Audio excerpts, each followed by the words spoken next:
Good afternoon, everybody. Welcome to Blue Table Talk. I'm your host, Deborah Jones. And so tonight we have something that we all need to talk, someone who we all need to talk to, dealing with grief and depression and stress during the holidays. So whenever you have questions or whatever, please chime in and ask your questions. And so that we have Sonia Peoples. That's your last name, right? People Peoples.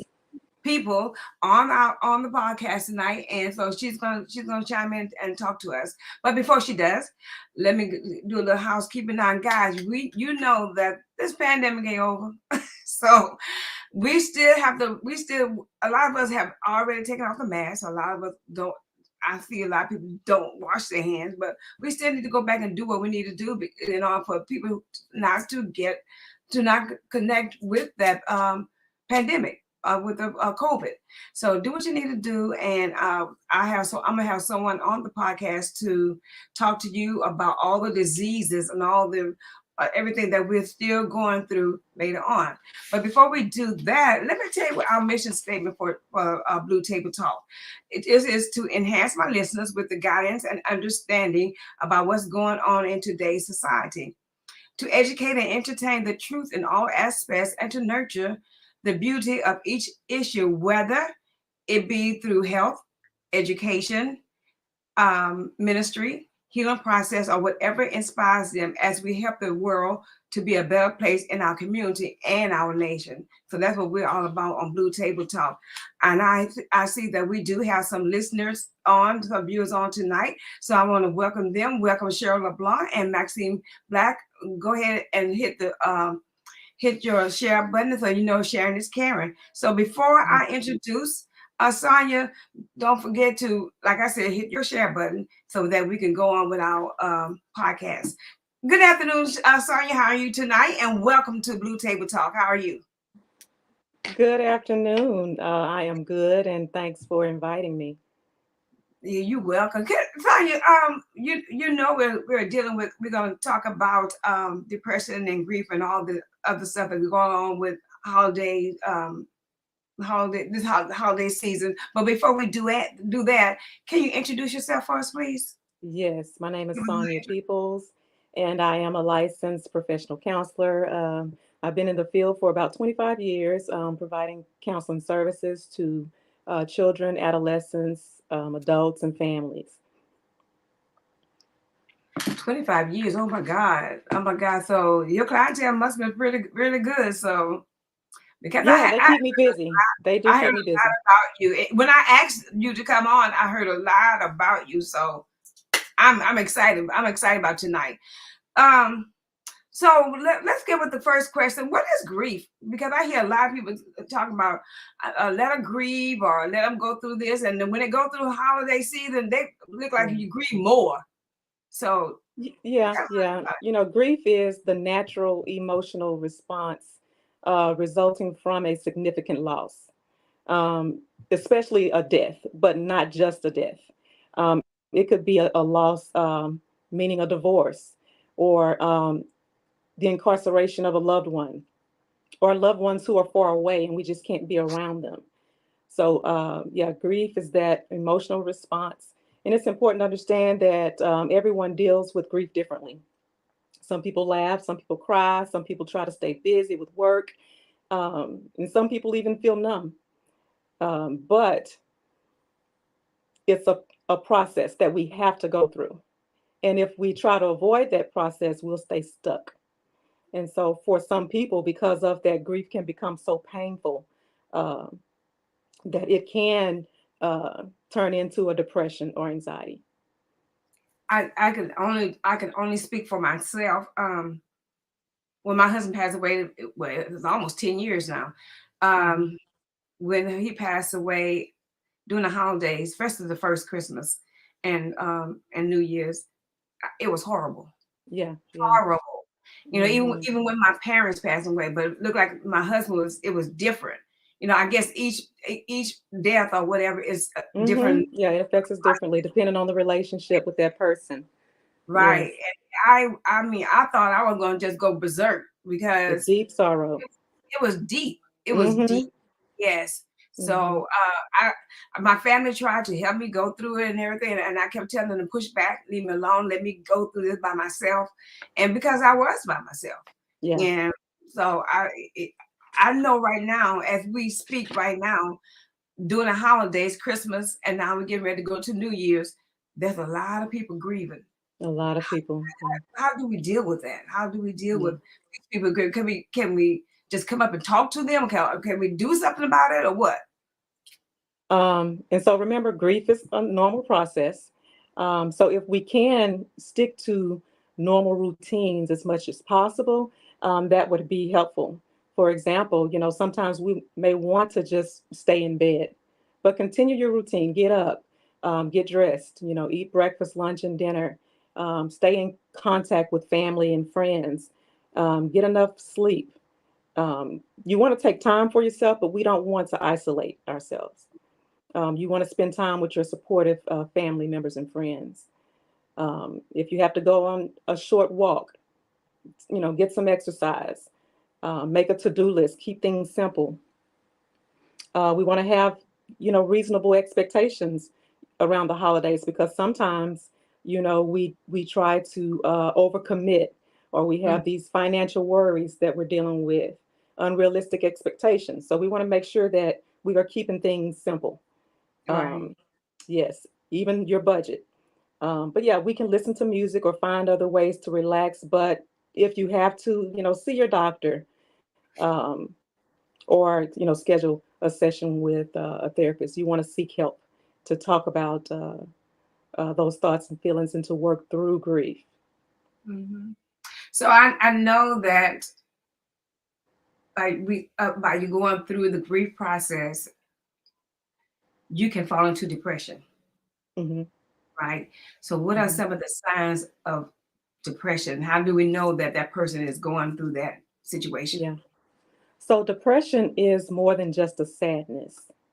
Depression is sadness plus some other symptoms, such as crying, um, isolating, withdrawing from others, not having the interest that you would usually have, not being motivated, low energy, changes in sleep, changes in appetite, and even for some, there are self-harm thoughts or even suicidal thoughts. Oh God, you hit that word, that big word, suicidal. Hmm. I was speaking to a young man, 22 years old, last Sunday, and Hmm. he was so down because three of his friends that he hung around with committed suicide. And Mm. this is the thing. We as a community, I'm speaking Black community, we never thought about suicide back in the day. It Hmm. was not. It was not in our. It was not in our. What I'm trying to say, and it was not with us or whatever. Hmm. Nowadays, all you hear is people taking their lives. If it's Yeah. not hanging themselves, it's taking medication or doing something to end their life, shooting Hmm. themselves, Yeah. whatever. You know, what causes? I mean, what causes all this? I know it got to be depression. It got to be that depressed. But Hmm. what else? I mean, it's got to be something else. And can Well, we help them? Can we help it can them? be That's depression. It can be, being manic. There are numerous reasons why people choose to end their lives. They know why. But I do encourage anyone who is having a thought of ending their lives to seek help immediately. Don't suffer in silence. Get help. yeah. So should we point them to your practice or I mean in a practice, but should we just say, hey, look, you need to go see Sonia. I'm just gonna put that out there like that. You need to go see Sonia Peoples. You need to check with her and see, because we as I know, back in the day, Black people didn't see psychiatrists, Black people didn't see counselors. All we saw was God. Yes, That yes, we went to church. that Yeah, was it. It yeah. was I church. talked to the pastor. Yeah, we Yeah, didn't that was it. seek help, but it's changing now. I think African Americans now are more open, to seek help. And it could be your doctor. It can be a psychiatrist. It can be a counselor. But someone, usually a professional, uh, needs to be a part of, your treatment and helping manage those symptoms. So that Right. way, we can save a life. You can say, yeah, yeah. Maxine Black, I'm going to the viewers right now. Thank you, Maxine, for asking a question. She says, what if you can't get that person to see no one? Okay. So if a person is at imminent risk of harming themselves, you can call 911 to get help, for them, um, to be escorted to the ER if that person is in imminent risk. That means that they are planning, they're saying, this is what I am going to do. Um, that way they can be evaluated by the hospital, and the hospital can decide if they need to be sent to, a behavioral center, or not. Um, so usually that's the course of action. Now, if we notice that this person is again doing something harmful, um, after numerous attempts, a mental health warrant can be used to get help for the individual. So what if that person refused to go? And that's when, again, a mental health warrant will have a police officer could come out um, and escort them. So Okay. usually there's no refusing the police officers. I guess not. I guess. So how do you cope with or conquer loneliness with the holiday cheers when they lose their significant other? How can one cope with that? Yeah. So loneliness is a normal feeling that we have. And so when we are lonely, we are responsible for doing something about that. And so, kind of like I mentioned earlier, stick to the routines, Stick to the routine. stay around your supportive family and friends. When we are alone, especially during the holiday time, that's not a good time to isolate. Right. Mhm. Right. Not a good time to isolate. So, but we want to make sure that we are using our self care as well. That can help us to manage, making sure that we are using our physical self care, that we are using our emotional self care, spiritual, um, social, and professional. And so, a lot of times during the holiday season, that's the time that we may want to drink alcohol. And so, as a self medicator, or use some type of drug or pill Mhm. to manage. But we want to be careful with that. Right. Because Uh, if you come out of there, baby, you still gonna deal with the same thing. yeah, You're yeah. still gonna cope with it. You're still going to have the same thoughts and feelings to manage, and then you'll have also to deal with the self-medicating because it leads to Right. addictions, Right. addictive personalities, and also we have to remember that alcohol is a depressant. So if you're feeling down, drinking is not, the way to go. Right. Because you do get sober. Stephanie Francois wants to know, how can you get mental health warrant? That's going to either be through the person's that it would help if the person has a psychiatrist already if they're struggling with mental health, and you go to the courthouse and request the mental health warrant. Really? I never knew that. Hmm. Oh, wow. Okay, so along with one's mental health, some people still trying to deal with their physical health. And how do you deal with yourself physically during the holidays? Yeah. I So mean, even during again, the holidays, but even after the holidays. yeah. So your physical self care. Now remember, we have to be able to manage our mental health, or else we won't be able to take care of ourselves physically. So sometimes, that mental health can be more important than the physical health. But your physical self-care includes, as I mentioned earlier, how are we eating? Are we eating regularly? Are we eating healthy? Are we taking care of our personal hygiene? When we're depressed, sometimes we don't even want to get out of bed, and that can mean, hey, I'm not taking my showers or baths, I'm not brushing my teeth, not changing my clothes. Um, and so, if you force yourself to do those things, especially when we are clean, we tend to feel better. And so, exercising, wearing clothes that help you feel good about yourself, wearing something that makes you look good, getting enough sleep, continuing your appointments, getting rest when you're sick, all of that is a part of your physical self-care. And we want to be consistent with that, even when we feel down, so that our body can automatically do these things. A lot of times when we avoid the physical self-care, we're telling ourselves, hey, when I'm down or when I'm depressed, I have to stay inside, I have to stay in the bed. And we don't want to get conditioned to that. Okay, so I'm taking care of myself. I'm doing my self care. I'm doing everything there is to make me feel good, but I'm still depressed. I'm Hmm. still down. Yeah, So how can I get out of that mood? yeah. Remember, being down is or sad, that's a normal feeling. You still continue to do what you're doing.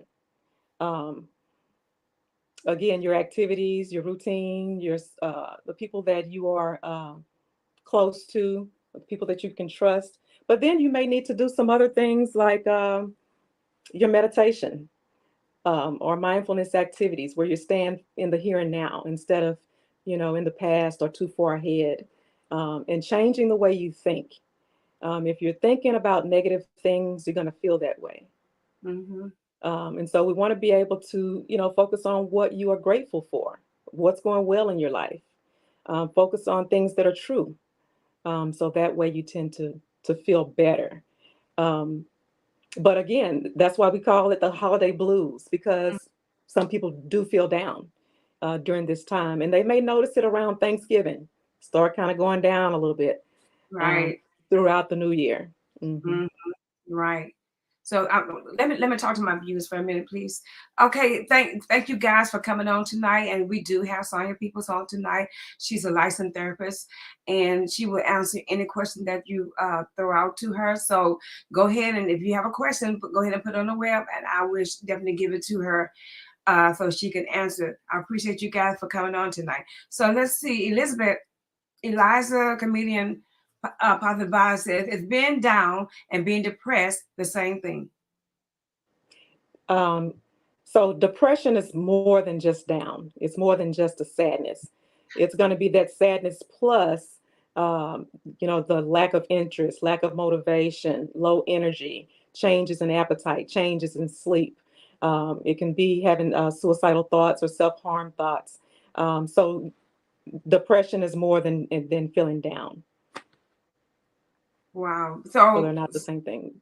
So not the okay. So I'm going back to the grief part of it, is and to the part where I just lost someone, Yeah, yeah. and so is grieving or anxiety. What can it do to your body, or is that a healing process, or what? What can it do to you?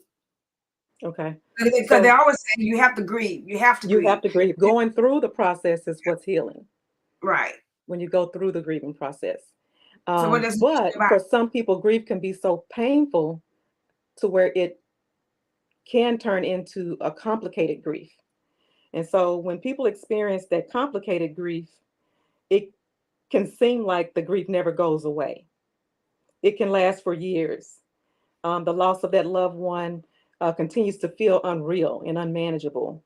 And so you might constantly yearn for that deceased person, or or experience some guilt about the idea of even moving on or accepting the loss. That's what we call complicated grief. Hmm.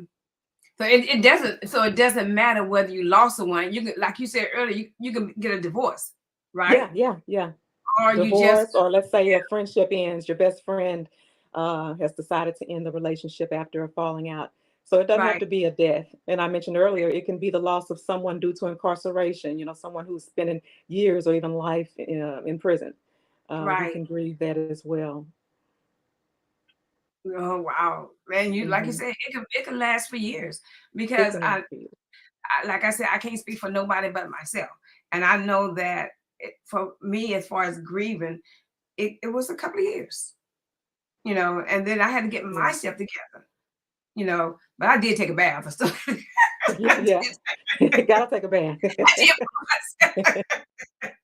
Yeah. But But hey, it's common for people to lack that motivation to complete their hygiene. So right. yeah. But remember, grief is a natural process, and it does not always require treatment. The Mm-hmm. complicated grief can be treated with psychotherapy. Okay. Okay. Hmm. So you need, so in other words, what you're trying to tell me that I need to go, or someone need to go to a therapist. And like I said earlier, I'm going ahead and put it out there. I'm going ahead and put it on out there because I'm old school. I'm old Yeah. school. And so you say, yeah. I know I'm just playing. Oh, I'm old school. I'm old school.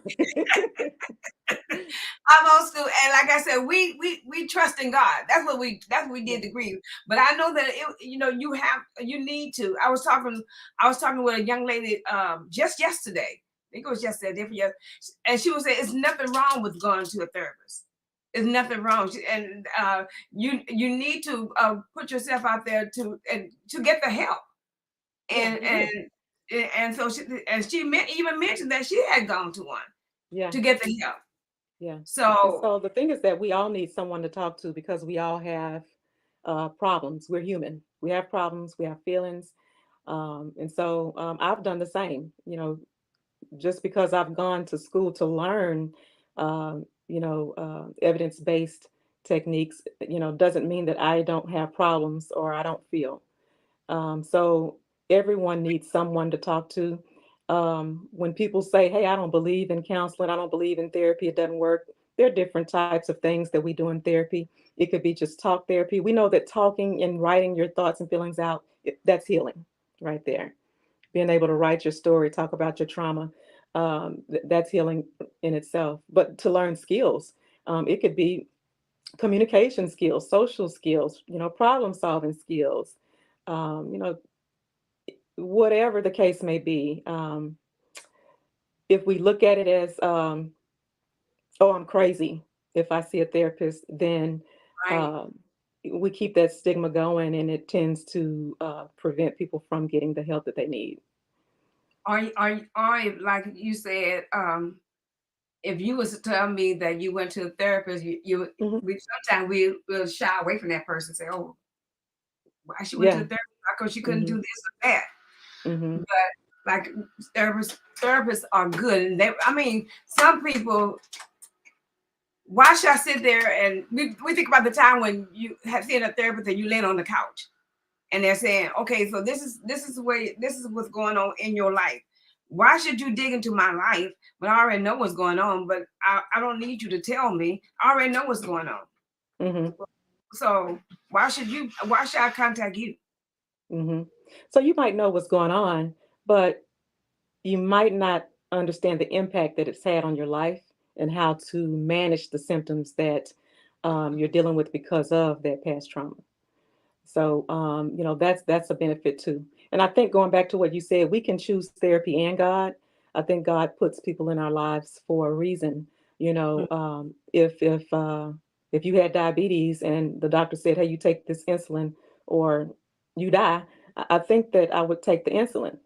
Right. Same thing with blood pressure. If the doctor said, "Hey, you take these pills, or else you die." So I Mhm. think I'm going to go ahead and take that. I would still try to manage. I'm going to use some techniques to manage this blood pressure or, diabetes. I can't just go eat up everything and then take this medicine and think it's going to work. I have to do some things also on my own to help Mhm. myself. And that's what therapy can do also. So we'll listen to the medical doctor, but we won't listen to the mental health professionals. Yeah, yeah, Uh, exactly. mhm, Exactly. That's just normal. I mean, that's mhm, just routine. mhm. A friend, Stephanie Francois also asked, "Can Miss People let us know what facility she counsels with?" Okay, so I am with New Path Therapy and Wellness, um, and that's in Beaumont. And then I also have my own Endure Counseling Services, um, and that's for my insurance-based clients or cash pay. And I also accept Medicaid with New Path. Okay, so Sonia, is this what you said? Let me New Path Counsel and Wellness, New Path Therapy and Wellness. Therapy and Wellness. Hmm. I'm gonna get it.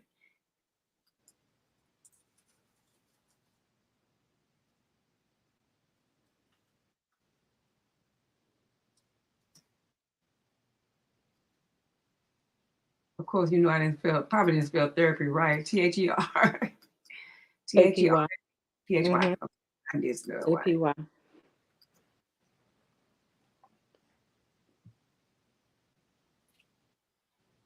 P-Y, not P-H-Y, right? No, no H. No H. I knew that when it went across. Okay. I'm going to keep that on for a minute. Okay, there it goes. Okay, what's the difference between a life coach and a therapist? Okay. So, what's the difference between a life coach and a therapist? There is a difference. So, um, a therapist must have an advanced degree and a license in order to practice therapy. A life coach, anyone can call themselves a life coach, but there are certificates that are available. Therapists tend to focus on, mental health. Um, they can diagnose and help treat symptoms of, for example, depression, anxiety, trauma, different disorders. Whereas life coaches focus on personal and professional goals. They focus on goals. In therapy, we do uncover past issues. We work through early life experiences and present problems. Whereas life coaches, they focus more on the future. Um, Therapists also they focus more on certain treatment modalities, whereas life coaches, they have goals that are oriented toward the future. Um, Therapists can bill Medicaid, whereas I believe most life coaches do provide services that are cash pay. Mm-hmm. And those are some of the differences between therapists and life coaches. Okay, we're gonna go back to the viewers. Tara Roy do you think the problems with kids in school is connected to mental issues and should be addressed before discipline is handed out?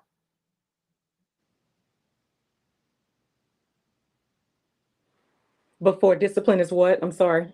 Is handed out before they do discipline. Do you think they should connect them with mental issues and should be addressed before the discipline? Now, if a child is having like severe behavioral problems, then of course I would encourage that a parent would have, that child evaluated. Um, but I think that it may not just be mental issues.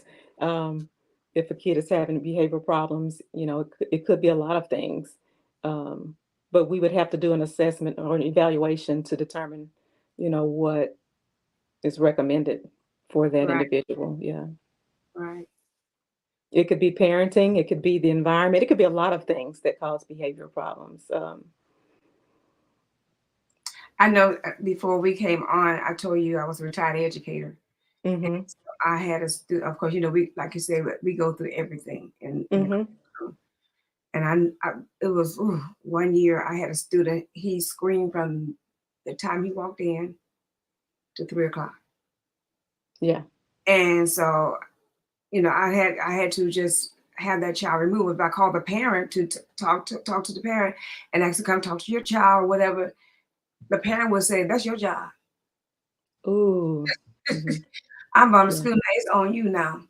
Yeah. And so it was like I probably would have wanted to see you then for me. I will say for a child to scream from the time school starts until it ends, that is a significant problem. That's a red flag. And if Right. a parent is refusing to get their kid medical attention, CPS will be involved with that case. Mhm. But they finally removed the child from my class because I couldn't take it. So Yeah. Stephanie said, "Hey Stephanie, what is the youngest age children you serve?" 3. Well, let me back up. Before Yes. the pandemic, I used to see 3 and up. I was the play therapist at New Path. And also when I worked with the psychiatrist a psychiatrist here in Beaumont, we saw children beginning age 3 and up. Now, since I'm full-time telehealth, I don't see the younger ones anymore because it's hard for them to sustain attention by video. Right. But there are people in the office at New Path that can see the younger ones. And some red flags to look for when in 3-year-olds, because I know some people are like, no I was way, getting ready there's to no ask you. I 3-year-old was that getting ready needs to to ask see a counselor you. or a psychiatrist. But a lot of times we get those referrals from the schools. Like if a kid is in daycare, 3 years old and has been kicked out of 3 daycares, that's going to be a red flag right there. And so usually we get those young ones, because parents may notice things at home, but not realize that they're a problem until they start school, Right, right. because they're thinking, okay, well, that's just how he But is, or that's how she is. they're still in denial. Yeah. So Mhm. maybe the parent and the child need to go. Yes, and usually with a child that young, the parents are involved. Okay. Yeah, we're a lot of times we're not just seeing just a 3-year-old alone, because the parents, there are some issues there that are possibly a source, or a parent can learn parenting, parent management training to help, with managing the behaviors of a 3-year-old. But yes, we did see some 3-year-olds who were treated by the psychiatrist as well. Wow. Okay, so all these are coming from the viewers. Cheryl Chambers. Hey, Cheryl. She says, my niece had a vision board paint class for a group of ladies. And one of the ladies said she felt her blood pressure going down and she was at a more relaxed state. So So that vision board class helped her. it depends on what you're doing. So that will Certain calm you activities down. can help. Certain activities can help with managing. The more activities we have, the better. But we aren't going to use the activities to avoid the thoughts and feelings. We still have to manage those first. Hmm. Um, but yeah, activities, doing something that you enjoy can definitely help with maintaining a good mental health. Right. Okay, so Stephanie want to know, I know you said it's virtual for the kids. She says, are the sessions in person or virtual for teens and adults? At New Path, they are for both, but I'm full-time telehealth um, since the pandemic. Is telehealth good instead of coming into the office? Some people want to come into the office because they have more privacy than they would at home. But if you have privacy at home, I can still see you. They can still see me. We're still, able to have a good visit Mhm. via telehealth. And I think for some people, they find it more convenient than coming in also. Okay, here's another question. Holidays come and go, and you still find your family or friends still in the depressed mode. What can you say or do to get them back on the right road? I probably couldn't say anything to them. Say they need help. They need to see, yeah, they may need to seek, yeah, they may need to seek counseling, yeah, And just to learn some coping mechanisms to help them manage those emotions. but how can you tell a person you need to seek counseling? You just gonna You can ask them, have they thought about, talking to a counselor? Um, they can share their experience if they've seen a counselor before. But it's just asking or recommending, in a nice way. I believe you might benefit from talking to someone. yeah. This is deep, man. Okay, so this says why the school district don't have this. Thank you, Seth. Why the school district don't have more individuals with 504 plan to help the children that have red flags to protect children instead of getting labeled because some are very intelligent. Okay, read the very first part of that Okay, question. says why the school district don't have more individuals with 504 plan to help the children that have red flags to protect the children instead of getting labeled Okay. because some are very intelligent. Okay. So I don't work with the school district to be able to say why they don't have something, but is that a question meaning why don't they have more mental health professionals in the schools? 504 is a label. They put that. Yeah, I'm familiar with 504, Okay. but I'm just saying she's talking about the school district in 504, but I'm a mental health professional. So Mm. is she saying that they need more mental health professionals in the school to help these students who are on the plan? She said yes. Okay, okay. Hmm. Yeah, yes. I will say that prior to the pandemic, and I don't know now about now, that I was part-time, well, not part-time, full-time at at Pathways at the alternative school because they were trying to uh have LPCs in the schools so that they can provide those services for the students. I don't know how they are doing that now, if that's still going on, but I will say that that's what I was doing prior to the pandemic, along with my practice, private practice. But that was the goal that they were trying to get LPCs in the schools. Right. Right. And since we talked about the pandemic, people are still panicking about the pandemic. And given that increased risk, what therapeutic intervention would you recommend to help them through this difficult time? And it's still, I mean, like I said earlier when I came on, it's still out there. Yeah. We just an ease back. Oh yeah. Yeah. It's there. It's there.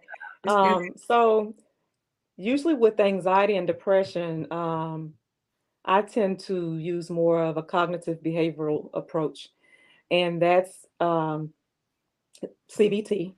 All that suggests is your thoughts, feelings, and behaviors are all connected. So we want to make sure that we are aware of what we're thinking when we are in a crisis, being able to reframe these thoughts, um, stop these thoughts by using thought stopping techniques, um, by using our meditation or mindfulness activities. Those are some things that can help us manage during, the difficult time of uh, this pandemic. Being in the very beginning of the pandemic, I know it was really difficult when everything was right. shut down. We had to adjust to a new way of living, a new way of doing things, and that was very difficult for a lot of people.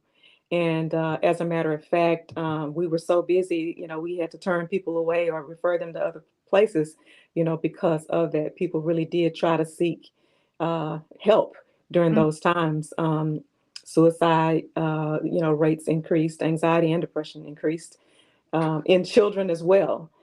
So our services were really needed at that time, and I think can continue because, Right. again, like you mentioned, this isn't over, and a lot of people did lose loved ones due to Yeah. this pandemic, and or still elderly people may still be, in isolation and away from, their family and friends. And so um, experts did encourage, hey, keep your routine going. Mhm.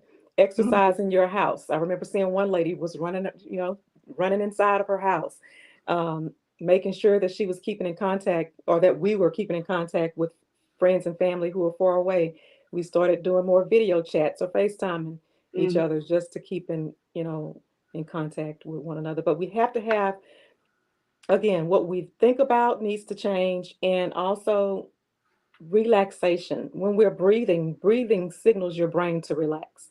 So even if you're doing a simple counting breath, let's say at night before you go to bed, inhale for 4 seconds and hold it, exhale for a little bit longer. Do 10 sets of that. When you wake up in the morning, do the same thing. And if you can get a noon set in there, that would be great. I got away from my noon set. I need to go back to that. But breathing exercises, so that you're keeping your body in a relaxed state during the day, Mhm. um, so that when your anxiety does increase, it won't be as long in duration and it won't be as severe. So keeping those breathing exercises in your daily routine. Some people think, hey, I just breathe when I'm anxious, but it's going to be hard to bring that down if you're Right. not practicing your breathing every day. What's the difference between stress and anxiety? So when we're dealing with stress, stress is mostly external. So it's usually triggered by something external. Mhm. Um, like some type of change or demand or threat. Whereas anxiety is an excessive reaction to whatever that situation is. And so anxiety is going to be more of a fear, um, a worry or nervousness. And let me explain on that also. Stress, it can be good and bad because stress can motivate you. But if it becomes so overwhelming, just like anxiety, to where you're not able to function, that's when it becomes problematic. So if we didn't have stress or anxiety, we'd be in trouble. The problem is when we can't manage it. Change it, right? Mhm. So you do take medication for anxiety, right, and not for stress, right? Well, Or what? some people do take anxiety medication, but some people can manage it without it. Mm-hmm. Um, and some of the symptoms for both anxiety and stress are similar. Mm-hmm. Um, but again, the anxiety is the reaction to stress or that situation. So Okay. we all experience it. We just experience it in varying degrees of it. Yeah. Hmm. So Cheryl Williams, one of the viewers. Thank you, Cheryl, for the question. Good evening. Good evening. Great table talk tonight. Are there various types of therapy that address depression? Oh, yes. Yes. There's, we mentioned earlier, there's CBT that focuses more on your thoughts and feelings and behaviors that connect. Then there's DBT. Um, that's focusing on dialects that can help in managing your emotions. Some people do EMDR, which deal with your rapid eye movements, but there are different types based on what the therapist believes the individual will benefit from. But yes, there are different types of treatments. Okay, so isn't yoga good for that as well? Yoga can be relaxing. We can use that for relaxation. Right. And as a matter of fact, New Path has a yoga class or a way of treating managing symptoms. But yes, yoga has been it's an evidence-based way of relaxing, just like meditation, Mm. just like mindfulness, or even just like our breathing exercises. Look at Cheryl Chambers, and I have the same thought in mind. She said, "I'm an educator and wanted to ask if you think short yoga exercises with students can prevent certain behavior situations from escalating. I know that you mentioned breathing exercise, and that's part of yoga." Well, I'm not sure what the stats are on that with children and how they would be able to um, incorporate that, but I do know that yoga can be again relaxing, and yeah, it does involve breathing. You know, I see that Miss Chambers is an educator, so you have a lot of parents who ask teachers to sign papers because they've taken their children to psychiatrists or whatever, Hmm. and they want you to sign papers. But is that normal, or is that just trying to get extra whatever resources? So, are you asking that if an educator recommends that a child see, Parent, parent. if the parent, okay, so repeat that question. Okay, so you have I said that she's an educator, but there are parents Okay. out there that actually sign papers that say that their child needs therapy or whatever. Is that normal for that child? No, look, it seems on our part that that child does not need that, but I mean, this child is with the parent. So, do you think that it's normal for them to do that, or are they out there for resources? Oh, I guess it depends on the person. I see what you're saying. Some people try to seek benefits for their children by um, having them to see a counselor or a psychiatrist. Mhm. Um, well, I will say this. Some people may do that, but it's becoming more difficult for people to get those benefits now. And but I have come across that, but I can't say that that's why, someone is bringing their kid to counseling. Now, if they're just coming to counseling, usually you won't, be eligible for benefits just for counseling. If Mm-hmm. a kid is seeing a psychiatrist um, and a counselor, and then maybe has a dual diagnosis in another area, um, and usually if it's impairing some type of functioning, then they may be approved, but that's not on our end. That's for, SSI to decide if they would benefit from those resources. Let's see. Karen Andrews Mack. What is the name of Miss People's private practice? Okay, it's going across the screen. Oh, your Hey, private sister. practice. Yeah, Your mine is Endure Counseling. Endure. Endure Counseling Services. Yes, that's my sister. Hey, Oh, Karen. hey, sister. Thank you. Endure Counseling Service. And how do we contact I you? mentioned that one to you earlier, that that's the one that I use for either just plain cash pay or private insurance. But that's here in Beaumont too, and I'm telehealth with that one as well. Is there a phone number? Of course, that phone number is 409 Hmm? 239 7381.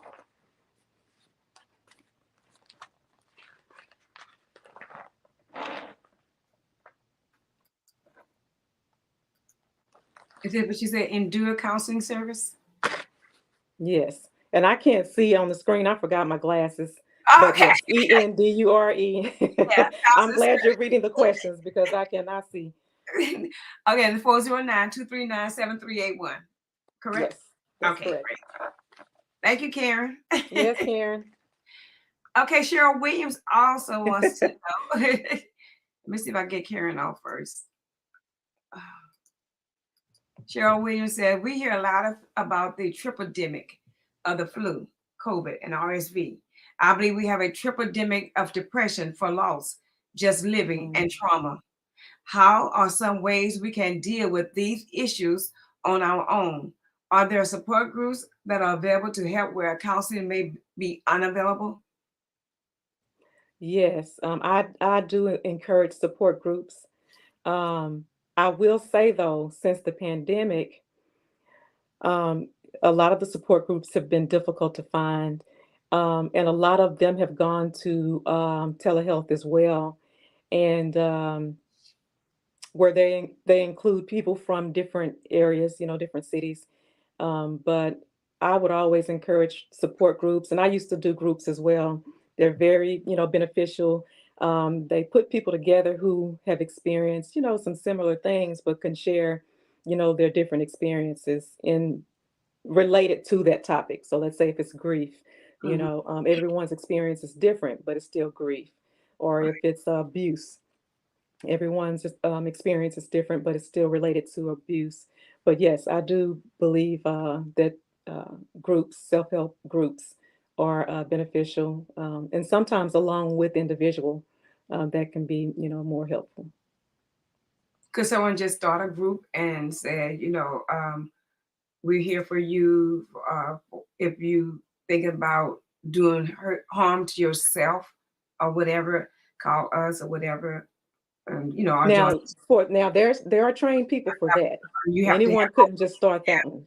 yeah. You would want to make sure that you're dealing with a mental health professional or a crisis hotline. Those are, really good, especially to call after hours if, when offices are closed. Um, but yeah, I think that self-help groups, crisis hotlines, individual counseling, psychiatrists, all of those are ways of getting help to manage those symptoms related to depression, anxiety, trauma, uh, Right. or whatever the area may be, even eating disorders. addictions, Mm. whatever the case may be. Okay, Valencia Greenwood. Hello. Hey, Valencia. Say good evening. Does Miss People offer training for parents in school? For parents in school? Are you talking about Valencia? Are you speaking on as far as counseling for them or what? Counseling for the parents? I guess she's talking about Okay, this. yes, we do parent management training. Yes. Okay, so Miss People, before we go, there's still a lot of people who are going to ask you questions, but I want to ask you this question because like I said earlier, we've been dealing with a lot of suicide, of people committing suicide. So how, for whatever reason, so how can we get to that person before they get to that point? I know, like once before, I told if people are trying, if you know someone that's in that state, listen to what they are saying. Yeah. And try to help them in some way, and lead them toward you guys. But how can we help them before they even make that decision? Okay. So the thing is that with some people, we may not even know because they've already made up their minds to do this. And I think that um, being able to, for the individuals, I think educating them to be able to recognize those signs, those symptoms, um, and they have to be willing to accept help because a lot of times we don't know. We don't know. So if a person can get some help from a therapist or a mental health professional, suicide risk assessment can be done. And that's really helpful for us. Um, but it's just getting the person to seek the help. Person seek the help. Yeah. That's the hardest part. That's the hardest part. That's the hardest part. Now, some people want help and will seek it on their own. Some people do. And some people come to therapy, or some people will go to the hospital. And we encourage that if you know someone, or if you are having urges, you're planning to hurt yourself, and you're telling us how you're going to do, get to the hospital. Get to the hospital, and then continue treatment after the hospital. Um, because yeah, depression it's a beast, and one thing I can say about suicide also is that most people don't want to die. They just want to end the pain. They want to end the suffering. And so that's the only way that they believe will help, especially if they've never had treatment before, or if they've never been in counseling. So if Right. we can encourage more people to seek help, um, through mental health professionals, that will be a big step in treating those symptoms. Maxine Black said, but they have to gain your trust. Yeah, yeah. Most of the time, if someone is seeking help, they want that help. They're They know, thinking that we can and help they them. probably know who to go to, you know, Uh-huh. to even talk about the situation. Hmm. They're just not gonna go to any stranger and say something. Now, the majority of the people I see are strangers, because it's against the HIPAA to see someone that you know. Okay, so So are you serious? So you cannot see somebody you know? no, Wow. no, that's a conflict of interest to see people that I know. Hmm. And so that's going to be most people, most therapists. Yeah. If That's what I'm saying. yeah, Now I'm baffled because there's a lot yeah. of people and you know that they're going through. Okay, so say that you know this person well, and you know that they're thinking about committing suicide. You cannot talk to them, or you can't help them out, or you can't tell them to seek service or whatever. You can say Oh anything. yeah, I can tell them to seek help, but I thought we were talking about counseling. And someone's question was gaining trust. Right. Uh, of course, we have to develop a therapeutic relationship, a rapport, of course, with any counseling session. But a lot of times when people are coming and they are seeking help because they want to kill themselves, they want the help right then and there. And so That's why we want to encourage people when you are feeling this way and you want to learn that there are ways that I can manage this without ending my life. Um, I think this is what this platform is meant to do. It's just to educate people about the seriousness, of, mental health and what to do if we are experiencing these symptoms to where they are affecting our lives. So what if Keeping. someone? So what if someone? I'm sorry for Oh, go interrupting. ahead. What Mhm. if someone left a note behind and then committed suicide? What do you mean? They left a note and committed suicide? They wanted to tell that person so and so and so and so, and now I just took my life. Yeah, I mean, is that normal? it happens a lot. Wow. Stephanie Francois says, "Do New Path have a licensed psychiatrist or just counseling services?" Oh, we lost her, you guys. I'm sure she'll come back on. Um, she'll have to come back in. So, I mean, this is just blowing my mind, guys. I'm like, wow, this suicide stuff is real. I mean, after this last person committed suicide, which I'm talking about Twitch, after he committed suicide, it was like, what's going on? Why do people feel that way? Let me see if I can get her back in. Um, hold on, let me see if I can get it back in.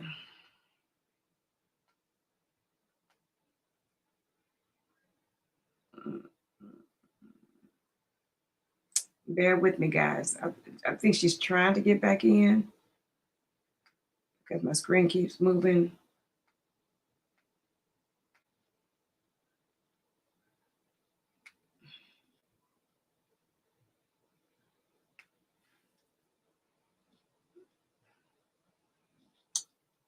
What's her name?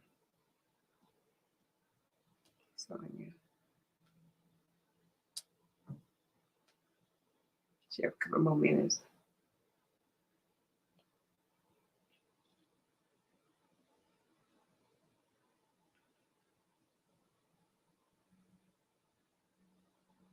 Hey, Deborah Jones.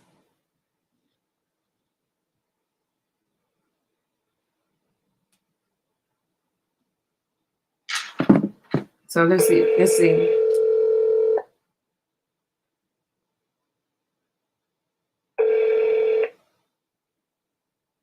Miss Jones, What happened? my phone died. You just went out. It's You bad. you had like two more questions to ask, and they're still waiting for you. Okay, I'm trying to get back in. Okay, she's coming back. Okay. All right. Okay, thanks. Bye bye. Okay, she's coming back in. Her phone died, but thank you guys for all the questions that you're throwing out here. And I don't know about you, but I'm learning a whole lot. It is like very, Ron said, this is very interesting and very informative because we know, and Valencia, you never know what people are going through. And the holiday season, they just, I don't know, they're baffled. And we need to help these people. We need to find a way to help someone. I mean, if it was me, I want you to help me. I want you to lead me somewhere where I can go. So she'll be in a couple of seconds, even though we get ready to go off. Just hang on just a little bit more because Wilburine has a question. And so we're gonna finish up Stephanie's question as well. So if you have a question that you want to put on before we go out, go ahead and put it on now so that I can ask her when she comes back in, and we can end this. Oh my God, this should be a part 2 to this. Hey Priscilla, uh, mental health is a beast. I had to hold myself down to say what I want to say. But mental health is a beast, and depression, they all go into the same sources. Thank you, Cheryl. Thank you. But she's coming back on. She's trying to get back in. I'm gonna give her a minute. Yes, Verone. And girl, congratulations on your truck, on your food truck. So Verone gonna let us know when her food truck opens. Gonna be on corner Major and 105. So y'all, let's help our Black-owned business. Okay, hold on, she's calling. Hey, you can't get on? I'm trying, but it won't. I can't get back on. But is there a way that I could be joined in? What about? Let me see. Can you see you don't have Facebook? Do you have Facebook on your phone? I have it on my phone, but my phone is not turning back on. Oh, okay. So, and you can't come through your Gmail email, right?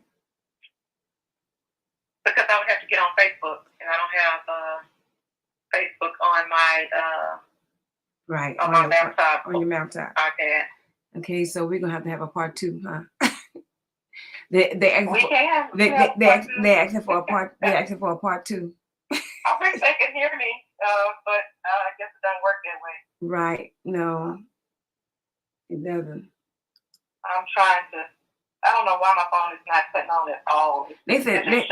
They said somebody said we hear her clearly now, so they can hear you off of my phone. Oh, good. Okay, so let me ask a question. Listen up. If y'all can hear it, let me ask this question. Let me go back to it.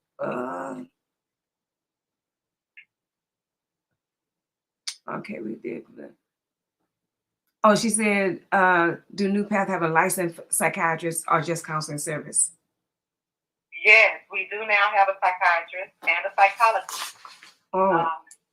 So the psychologist is the one that will do the full battery psychological evaluation, and then the psychiatrist is the person that will prescribe medication or do a medication evaluation. Right, because they're licensed to do that. Yes. Okay. Yes. So Wilburine wants to know that she says, do you think people can experience depression from suppression, the loss of a loved one, not just recently, but years before? Yes, and earlier we talked about the complicated grief. Mm-hmm. Right. So that can grow into, like depression or anxiety, and that complicated grief can be treated with psychotherapy. With psychotherapy. Okay, so one more question before we go off the air. What can you tell us about? I know you said it earlier, but a lot of people wasn't on earlier. So what can you tell us about seeking counseling services, and why should we seek it, and what are the benefits from seeking counseling services? Because like I said earlier, people in my age group didn't do it. The younger people now, they do it. So what can you tell us to keep us on the right track about seeking counseling services? Okay. So as I mentioned earlier, we all are human. We all have problems. We all have feelings. And so that can be one reason why we seek counseling. Usually when people come to counseling, it's because of some emotions that they are experiencing. Mm-hmm. And so counseling can help you to navigate through those emotions. Again, I mentioned also in therapy, we can work through trauma from any past experience and any present trauma. So those are benefits of seeking counseling. Usually we want to feel better. There's something that's going on, and we want some relief from that. Right. So that's the benefit. Counseling and being able to learn those skills that you're taught and use them on your own. Mm-hmm. So that's a benefit. So there was someone who would like to know New Path phone numbers. Okay. So New Path, their phone number is 409 mm-hmm. 206 So that's 409-200-2220. Okay. I'm gonna put it out there.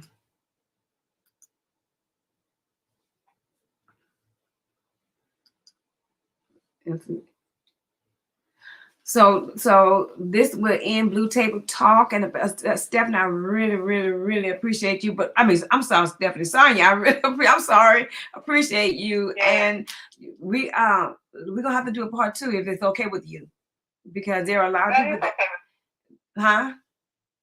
I said that is okay with me. Okay, so whenever you're available, just let me know, and it will be soon, and we'll just go ahead and do this, because I really appreciate it, because like I said, there are a lot of people out there that are seeking help, that are seeking help and need help. That's true. And so, oh yeah, we did. Somebody said, have you discussed the payment services? Yes. You said Medicare, and what else? Oh, here she comes. Wait a minute, you coming back, baby? I'm back in business. Yes, so I accept Medicaid, private insurance, and cash. Okay, what about at the office? Yes, the same. Mm-hmm. Okay, Medicaid and cash. And private insurance. Mm-hmm. Okay. Now, Medicaid and Medicare aren't the same. Okay, no, they're not the same. And LPCs don't bill Medicare as of yet, but we've been told that that there is something coming the beginning of the new year where Biden will approve LPCs to see Medicare patients, but not yet. Now, we do have licensed master clinical social workers who are able to see Medicare patients. Mm-hmm. So they do the same. Yes. Get a new pass. Right. Girl, thank you. I like I said, this is so interesting. You saw my mouth open a couple of times. I'm like, I did. What? And I appreciate you, and I appreciate Eric for introducing me to you as well. So thank you, and we will, like I said, guys. Thank you, guys, and yes, we will do a part 2 with, and she already said committed to that we will do it. We hear clear. She already committed that she will do part 2. Be ready for her. So let's get it on, because we need this. We need this, and it won't be long. I have someone coming on next week, and probably the week prior after that, I don't have anybody, but we'll talk to Miss People and see if she can do it. Thank you, viewers. We appreciate you. God bless you. God keep you is my prayer. If I can help anybody as I pass along this way, then I know that my living is not in vain. Smooches, y'all. Bye-bye. Thank you for having me. Thank you.